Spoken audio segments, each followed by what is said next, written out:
Niombe pia kabidhi wasifu mkuu, kuna bodi za wadhamini za vilabu vya mpira, kuna migogoro mikubwa huko,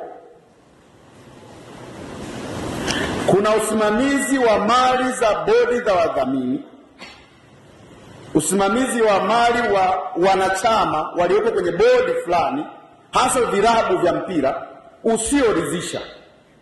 Kuna migogoro mikubwa na wengine wanajilimbikizia mali za vilabu vya mpira wa miguu, mpira wa pete, mipira ya basketball, bodi za wadhamini, usimamizi usioridhisha.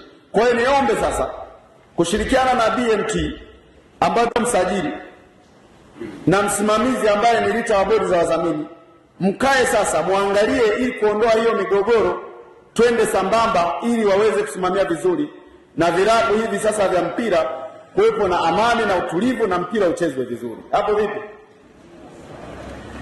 Maanake mtashangaa sisi hadi vyama vya mpira tupo, yani sisi maanake bodi kule kwenye mpira kule, Simba wana bodi yao ya wadhamini, Yanga wana bodi yao ya wadhamini, Mbeya City hivyo hivyo, hata Majimaji.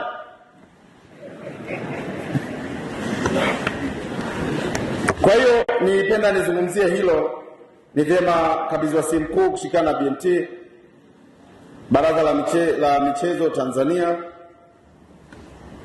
lakini pia wajumbe wa bodi za wadhamini. Napenda kuwaagiza wajumbe wa bodi za wadhamini mzingatie sheria, kanuni na taratibu za taasisi zenu husika katika utekelezaji wa majukumu yenu, msijiamulie bila kufuata taratibu. Lakini wajumbe wa bodi za wadhamini muhakikishe mali na rasilimali za taasisi zinalindwa na kutumiwa kwa manufaa ya wanachama na sio vinginevyo.